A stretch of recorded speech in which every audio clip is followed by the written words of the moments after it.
आप देख रहे हैं देश लाइव, देश की आवाज। अस्सलाम वालेकुम, आदाब, नमस्कार, सत श्री अकाल। देश लाइव में आपका स्वागत है। मैं हूं सहल कुरैशी। दोस्तों, जिस तरीके से सोमनाथ में बुलडोजर चलाया गया, उस मामले पर सुप्रीम कोर्ट में सुनवाई हुई। 16 तारीख को सुप्रीम कोर्ट में सुनवाई थी।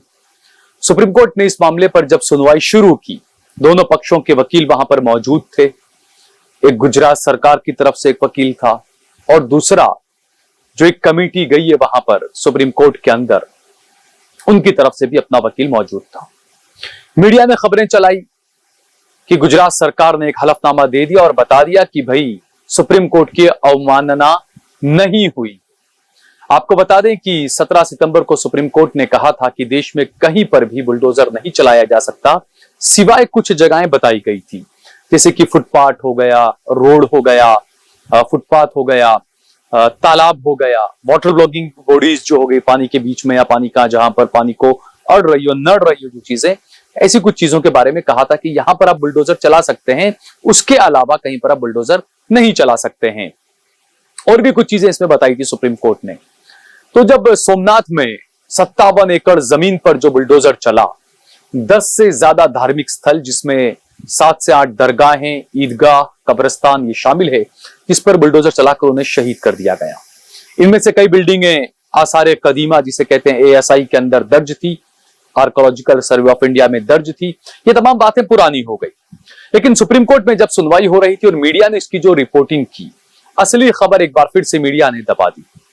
दरअसल हुआ ये कि जो गुजरात सरकार कह रही है और जो गिर सोमनाथ के जो कलेक्टर हैं दिग्विजय सिंह जडेजा, वो जो कह रहे थे कि नहीं भाई, कानून के दायरे में रहकर ही तमाम कार्रवाई की गई है। अगर ये सब कुछ कानून के दायरे में रहकर किया गया है, तो मीडिया ने यह खबर क्यों छुपा दी कि गिर सोमनाथ के कलेक्टर ने सुप्रीम कोर्ट में हलफनामा देकर माफी मांगी है?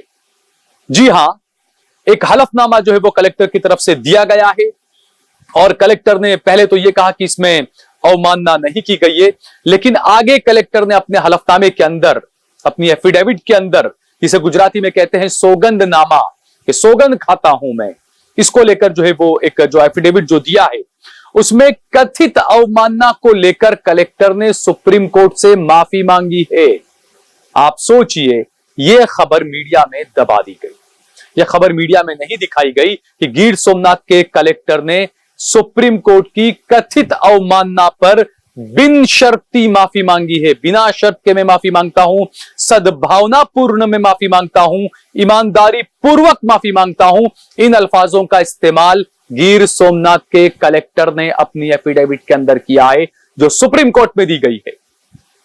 हालांकि कलेक्टर ने यह भी कहा है कि जो कार्रवाई की गई है बुलडोजर की गिर सोमनाथ के अंदर, उसमें यह कहा है दिग्विजय सिंह ने कि ये जो तमाम वहां पे चीजें थी, ये अतिक्रमण था, ये गैर कानूनी था और ये सरकारी जमीन पर था और सरकार की मुहिम का एक हिस्सा है ऐसी जमीनों को खाली कराया जाना, और ये वाटर ब्लॉगिंग का हिस्सा है। इस वजह से जो है वो इस पर कार्रवाई की गई, इस वजह से इस पर जो है वो बुलडोजर चलाया गया। और साथ ही साथ सोमनाथ के कलेक्टर दिग्विजय सिंह जडेजा ने यह भी कहा कि जो पिटिशनर हैं, जो सुप्रीम कोर्ट में आए हैं, वो जो है वो इस घटना को सांप्रदायिक रूप दे रहे हैं। इसके साथ ही कलेक्टर ने कुछ घटनाएं बताई कि हमने सिर्फ मुसलमानों के मकानों पर बुलडोजर नहीं चलाए, या सिर्फ मुसलमानों की इमारतों पर या धार्मिक स्थलों पर बुलडोजर नहीं चलाए, हमने हिंदुओं के मकानों पर भी बुलडोजर चलाए हैं।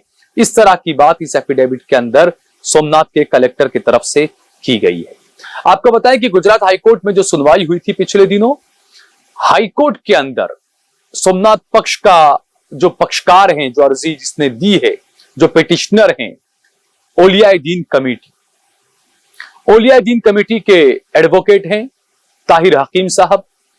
ताहिर हकीम साहब जब इसमें जिरा हो रही थी गुजरात हाईकोर्ट में, उस वक्त गुजरात सरकार ने कहा था गुजरात हाईकोर्ट के अंदर कि 1953 में सरकार ने सोमनाथ मंदिर ट्रस्ट को ये जगह, ये जमीन दे दी है और इस जमीन पर अतिक्रमण है, इस वजह से इस अतिक्रमण को हमने हटाया है।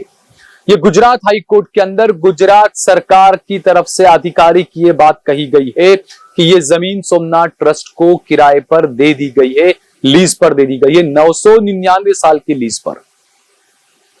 अब सुप्रीम कोर्ट में जब आज ये मामला जब सुनवाई हुई इस मामले पर 16 तारीख को, हालांकि सुप्रीम कोर्ट ने 3 हफ्ते के लिए सुनवाई को अब टाल दिया है, अगली सुनवाई जो है वो 11 नवंबर 2024 को होनी है।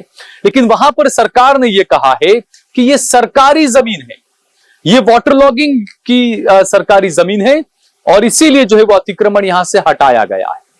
अब हाईकोर्ट में आप कह रहे हैं कि जमीन तो सोमनाथ ट्रस्ट को दे दी है, और दूसरा यहां पर यह सवाल उठता है कि अगर ये वाटर लॉगिंग है, पानी के बीच में आ रही है या पानी को नड़कर अटका पानी के बीच में रुकावट अगर हो रही है, तो ये जमीन तो फिर दरगाह तो क्या आपको मंदिर को भी नहीं देनी चाहिए थी, आपने ये मंदिर को कैसे दे दी जमीन? और अगर मंदिर को 999 साल के लीज पर अगर आपने 1953 की बात करें, 1953 में दी गई थी, तो अगर ये वाटर लॉगिंग है तो ये सोमनाथ मंदिर से भी जगह ले लेनी चाहिए, क्योंकि सुप्रीम कोर्ट का ये जो गाइडलाइन है कि भाई वाटर लॉगिंग में जो चीजें बीच में आ रही है उसको आप हटा सकते हैं।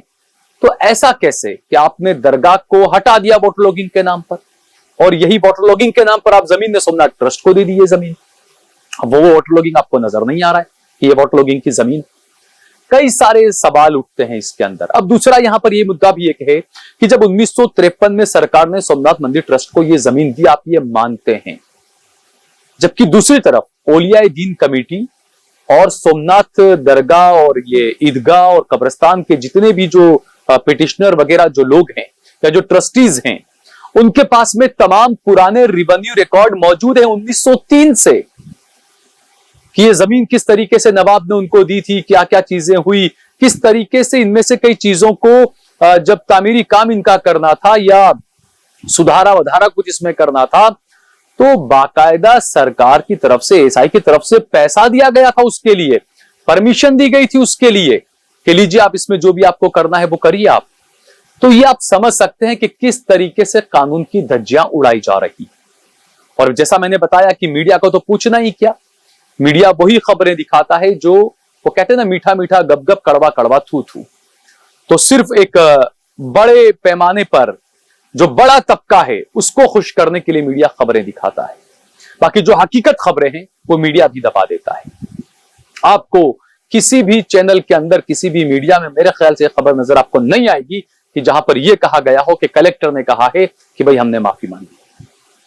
अब वो चाहे ये कहें कि कथित तौर पर अवमानना की माफी मांगी है, लेकिन माफी मांगी है तो सही ना आपने। और हैरानी की बात तो यह है कि सुप्रीम कोर्ट में इस मामले पर 2 बार सुनवाई हुई, लेकिन स्टे ऑर्डर नहीं दिया।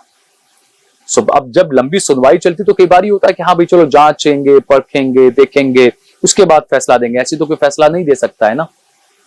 लेकिन कम से कम यह है कि यथास्थिति बनाए रखने का ऑर्डर तो हाईकोर्ट और सुप्रीम कोर्ट दे सकते थे, लेकिन नहीं दिया गया। अब हम इस पर क्या ही कहें, क्योंकि अदालतों पर हम सवाल उठाना नहीं चाहते हैं।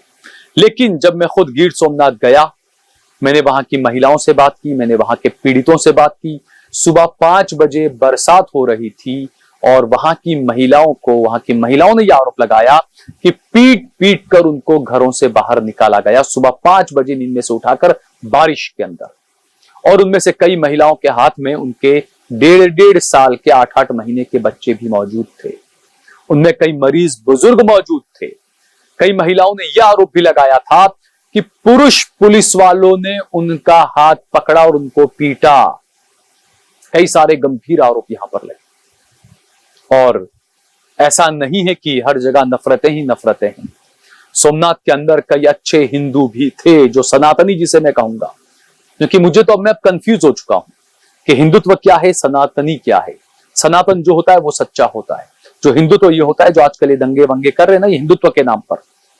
जो सनातनी होते हैं वो कभी दंगा नहीं करेंगे, वो एक ईश्वर को, एक पालनहार को मानेंगे, चाहे वो अल्लाह या भगवान जो भी कहें आप, वो एक को मानते हैं और वो हिंसा में विश्वास नहीं करते अगर सच्चे सनातनी है तो।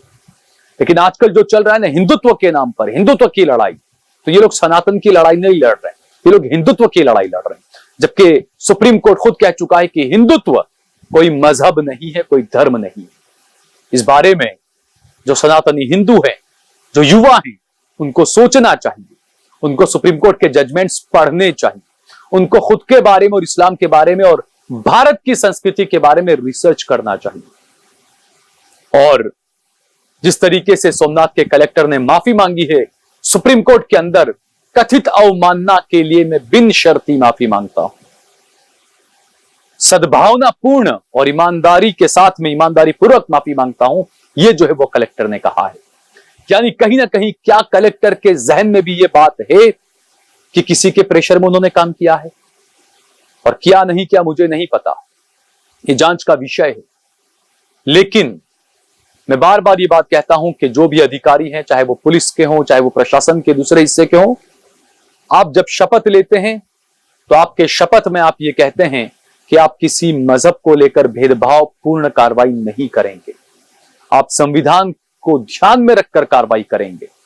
लेकिन उसके बावजूद जो कार्रवाइयां इस वक्त देश में हो रही है, ये सवालों के घेरे में है। इन अधिकारियों को खुद सोचना चाहिए कि वो संविधान के इशारे पर काम कर रहे हैं या ऊपर से आकर बैठे अपने कुछ आकाओं के इशारे पर काम कर रहे हैं। सुप्रीम कोर्ट में सोमनाथ बुलडोजर के मामले की सुनवाई 11 नवंबर 2024 को होनी है, जबकि गुजरात हाईकोर्ट के अंदर 24/10/2024 को, यानी इसी महीने की 24 तारीख को सुनवाई होनी। सुप्रीम कोर्ट के अंदर जब गुजरात सरकार की तरफ से, कलेक्टर की तरफ से जो अपना पक्ष रखा गया, जो एफिडेविट दिया गया, उस पर जो है वो सोमनाथ जो दरगाहें जो शहीद की गई सोमनाथ में, जो पिटिशनर हैं बुलडोजर के खिलाफ जिन्होंने अर्जी की है, उन लोगों ने जो है वो सुप्रीम कोर्ट से वक्त मांगा है और कहा है हमें वक्त दीजिए, जो एफिडेविट और जो चीजें सरकार ने कही है उसका हम जवाब देंगे। उसमें जो चीजें कही गई कि अतिक्रमण है, सरकारी जमीन है, वाटर लॉगिंग है, ये तमाम जो चीजें कही गई थी, इसका जवाब जो है वो अब जो दरगाह पक्ष है उसकी तरफ से दिया जाएगा। और इस पर सुनवाई जो है वो 11 नवंबर को होगी। और 24/10 को, 24 अक्टूबर को क्या होता है गुजरात हाईकोर्ट के अंदर, उसके बारे में भी हम आपको अपडेट जरूर देते रहेंगे। अगर आपको ये वीडियो पसंद आई हो तो इस पर कमेंट करिए, इसे लाइक करिए, इसे ज्यादा से ज्यादा शेयर करिए। अगर आपने हमारा चैनल देश लाइव सब्सक्राइब ना किया हो तो हमारे चैनल को जरूर सब्सक्राइब करिए। हमने हमारा नंबर दे रखा है। सच की आवाज को, इंसाफ की आवाज को बुलंद करने के लिए हमें आपके सहयोग की, आपके समर्थन की जरूरत है। कमेंट बॉक्स में सिर्फ तारीफ कर देने से आपका हक अदा नहीं हो जाता है। मैं मानता हूं कि आपको बढ़ चढ़कर हमारा समर्थन करना चाहिए, हमारी मदद करनी चाहिए। हमने हमारा नंबर दे रखा है, ज्यादा से ज्यादा हमारा समर्थन करिए, हमारी मदद करिए। जय भारत, जय हिंद।